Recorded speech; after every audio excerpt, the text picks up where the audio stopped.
No.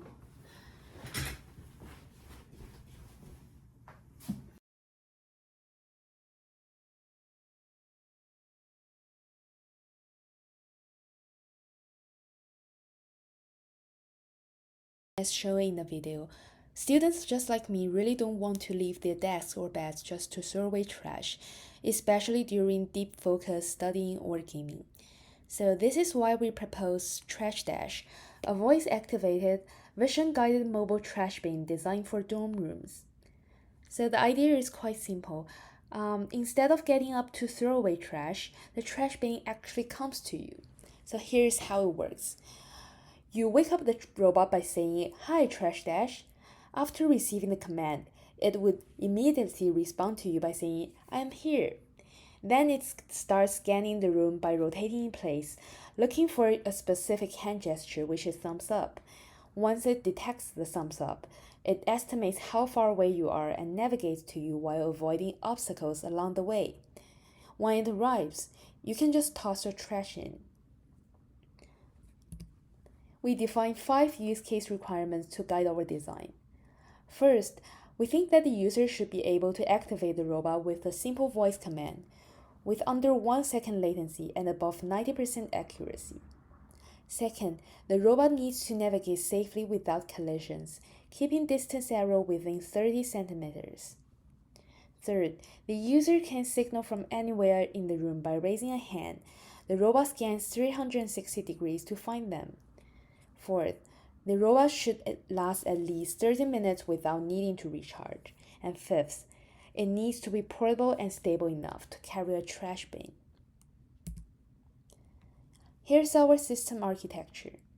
At the center is a Raspberry Pi 5, which is for main computation, and it handles all the AI inference and sensor fusion. On the perception side, we have 3 main modules. The OAK-D Pro camera connects over USB and runs MediaPipe for hand gesture recognition. The Wonder Echo voice module handles offline wake word detection over I2C. And 4 time-of-flight sensors provide obstacles detection on all 4 sides of the chassis. And they are connected to Arduino via USB. On the mobility side, 4 mechanism wheels are driven through a motor controller using PWM signals, allowing the robot to move in any direction. The whole system runs on 2 separate power supplies. One is 5 volt for the Pi and 7.4 volts for the motors.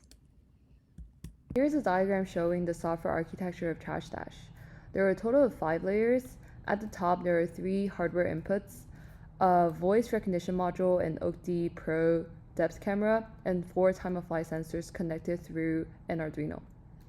Each hardware source has a dedicated ROS2 node that handles it. The gesture detector processes camera frames using MediaPipe to recognize hand gestures. The speech control nodes pose the voice module over I2C and also spawns the gesture detector as a subprocess.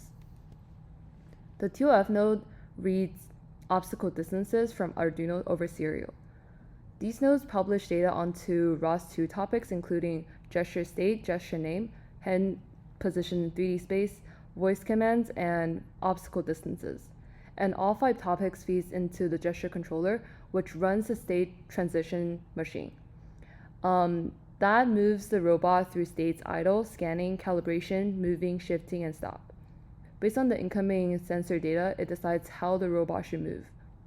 Finally, the gesture controller publishes velocity and speed commands to the chassis control node at the bottom, which converts these commands into individual wheel speeds using mechanism drive kinematics and drives the motors over I2C.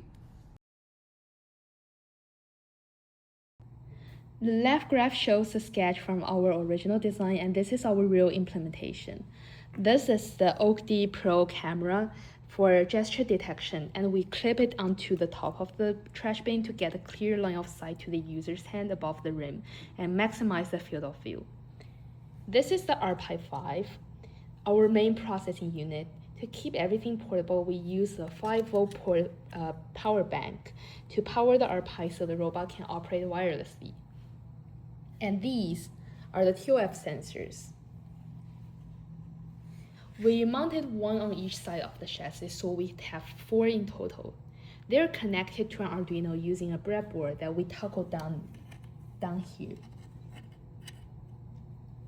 And these are the mechanism wheels, which allow the robot to move in any direction. And also the small module here is our Wonder Echo voice module. It handles all the wake word detection offline, so no internet connection is needed. Below the chassis, we have the motor controller and the 7.4 battery pack that powers the motor separately from our Pi. Hi, TrashDash. Go straight.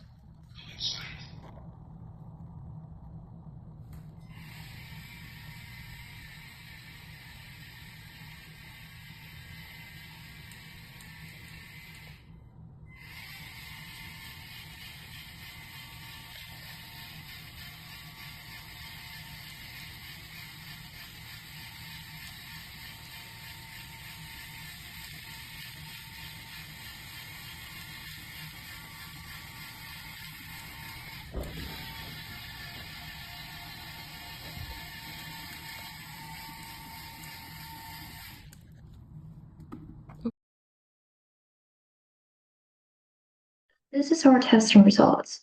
We performed tests for 5 major areas: voice recognition, gesture detection, obstacle avoidance, and navigation, and end-to-end testing. Starting with voice recognition, the system performed strongly in quiet environments. At 1 meter, it achieved 100% accuracy, and at 2 and 3 meters, it maintained 95% and 90% respectively, all above the required thresholds. Under moderate background noise, performance at 1 meter held at 95%, but degraded at longer distances. But since our use case is for dorm room settings, the environment background noise level is usually pretty low. On latency, the system responded in an average of 0.44 seconds, well within the 1 second requirement. This part is about gesture detection, so the results were generally strong within 2.5 meters range. The thumbs up under normal lighting scored 100%, and under dim lighting, it scored 95%. Close face detection also passed at 95%. The reliable detection range is within 2 meters, and performance will drop beyond 3 meters, which we flagged as an edge case. The camera's effective field of view was measured at 26 degrees. The scanning rotation tests, where the robot starts facing away and must locate the user, achieved 90% success within 2.5 meters. For the obstacle avoidance, TOF sensors on all sides showed an average error of 3 centimeters. For the obstacle avoidance, the robot had 0 collisions against a single front obstacle and only 1 collision across 10 trials with multiple obstacles. However, side obstacle avoidance produced 2 collisions in 10 trials, which is an area that will need future work. For navigation, our navigation accuracy without obstacles averaged 24 centimeters of distance error and 3 centimeters for obstacle in paths. Battery and structural tests were also within the expected range. Finally, the full pipeline was tested end-to-end. Without obstacles, the system reached the target zone in 90% of 20 trials. With obstacles, it achieved 80%. These results demonstrate that the system works as a whole.